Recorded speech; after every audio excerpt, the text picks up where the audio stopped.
দোস্ত ঢাকার 90 দশকের কুখ্যাত আন্ডারওয়ার্ল্ড ডন কালাজাঙ্গির অবলম্বনে নির্মিত হতে চলেছে একটি সিনেমা, যেখানে কালাজাঙ্গিরের চরিত্র দেখা যাবে ঢালিউড কিং সাকিব খানকে। দোস্ত আর তার বিপরীতে থাকছে বলিউডের গ্লোবাল আইকন প্রিয়াঙ্কা চোপড়া। এমনই গুঞ্জনে ইতিমধ্যেই তোলপাড় সিনে দুনিয়া।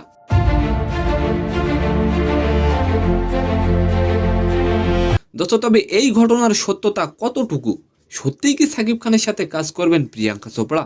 সাম্প্রতিক সময়ে দেশের সিনে ইন্ডাস্ট্রিতে সবচেয়ে আলোচিত নাম সাকিব খান। দর্শকদের একের পর এক হিট সিনেমা দিয়ে যাচ্ছেন তিনি। দোস্ত আর এরই ধারাবাহিকতায় নতুন cinema once upon A time in Dhaka সিনেমায় কাজ করতে যাচ্ছেন সাকিব খান।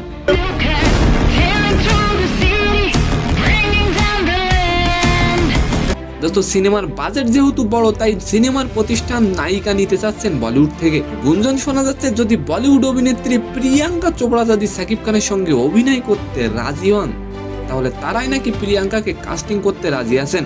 দোস্ত তবে এই বিষয়টি এখনো গুঞ্জন। যদি এটি সত্যি হয় তবে এটি হবে বাংলা সিনেমার ইতিহাসের একটি বড় চমক। দোস্ত 2026 সালের ঈদ উল ফিতরে মুক্তি পাবে সাকিব খানের এই সিনেমাটি। তো সম্মানিত দর্শক, আজকের ভিডিওটি কেমন লাগলো অবশ্যই কমেন্ট বক্সে জানাবেন। আর ভিডিওটি যদি ভালো লাগে অবশ্যই একটি লাইক দিয়ে আমাদের চ্যানেলটিকে সাবস্ক্রাইব করে দিবেন। ধন্যবাদ।